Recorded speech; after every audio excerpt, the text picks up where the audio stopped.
Thank you, Madam Speaker. I rise to speak on behalf of ACT on the Consumer Guarantees Right to Repair Amendment Bill, and I want to acknowledge the Honourable Marama Davidson for having this bill drawn and for speaking tonight and putting forward her case. I will come to some of the issues as we see them with the bill, but I want to start really at a high level and talk about why we don't think this bill in its current form is the right thing to do. And really, I've got three key points that I want to put forward.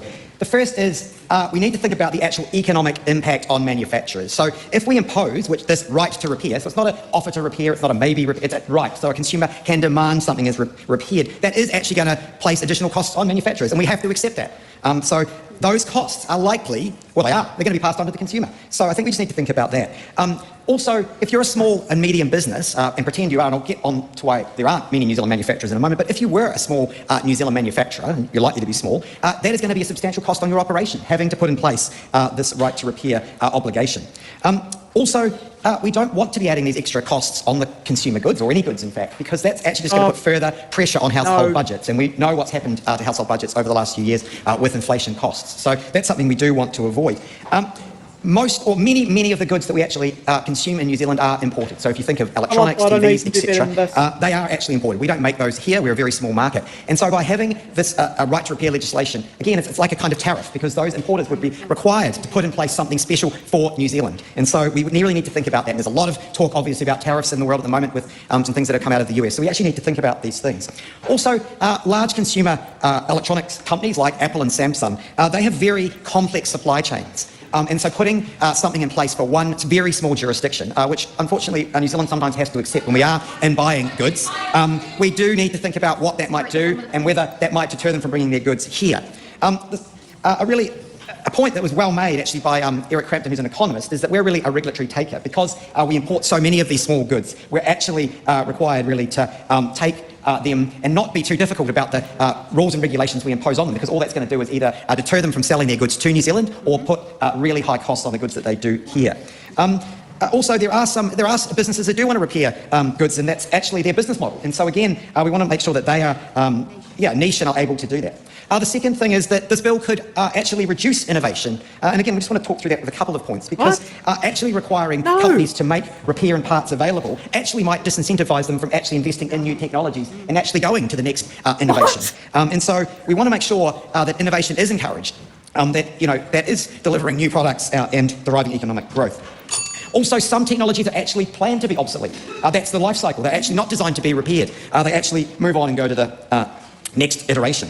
There are also some implementation challenges which were also mentioned. And so I've got to agree with my colleague Dan Bidwell that this bill is too broad, and there are probably some targeted product categories or interventions that we should look at, but this bill doesn't do that. There's also a very scary clause which actually basically is around discovering net percentage profits and actually imposing basically a markup, actually deciding what the markup that a manufacturer can actually decide to make for a repair. So we would, on that basis, ACT will not be supporting this bill. I'd like to bring something up on there. Now, this is something that was minor. Last year, no, not last year, it's the year before. In August, I had a cam valve and water pump change done. In December, I got a sound in my car that sounded like the water pump was wearing out. And I go to see Steve, Dad, Serena, White, and I. But when this fault went out, I went and saw someone in Wellington who he just basically sat there and said to me, "Have you had the water pump replaced in the last 6 months, a year, 3 months ago when Cambelt was?" And he goes, "Okay, they'll be under warranty. You actually have to go back to who it is." But by the sounds of it, it sounds like a bearing on a belt has gone out, and it could be the water pump. So I rang up Steve, told him what it was. It had to happen literally his last trading day before Christmas. And he said, get the car, get it up to me tomorrow morning, and I'll go and have a look at it. He did tell me under a manufacturer's warranty from the manufacturer, as part of buying the part, they guarantee it should last, 50,000 Ks or something. And he says if it packs up 10,000 Ks 3 months afterwards, the manufacturer is the one who actually pays for the repair costs to him, not himself wearing that loss of selling the product. So that was something I found out on there. The great news was the water pump didn't go out. It was the air conditioning pump bearing that went out. But so that's something that's in there of like, so when it comes to the automotive industry, a lot of these manufacturers, they sell their parts should last, 50,000 and 100,000 Ks, that sort of thing. Some of it's recommendations, some of it's guarantees. Like, like a clutch, for example, that should last at least 100,000 Ks. If it went out in 10,000 Ks, there's a lot of questions that need to be asked. One question I have is, why does ACT hate Kiwi ingenuity? Because a lot of the skills to modify shit, a lot of the skills that you learn from fixing stuff actually translate over to innovation.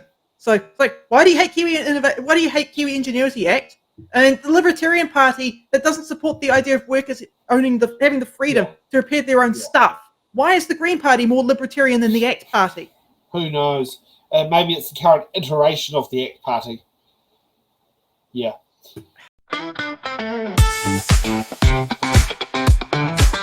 Thanks for watching.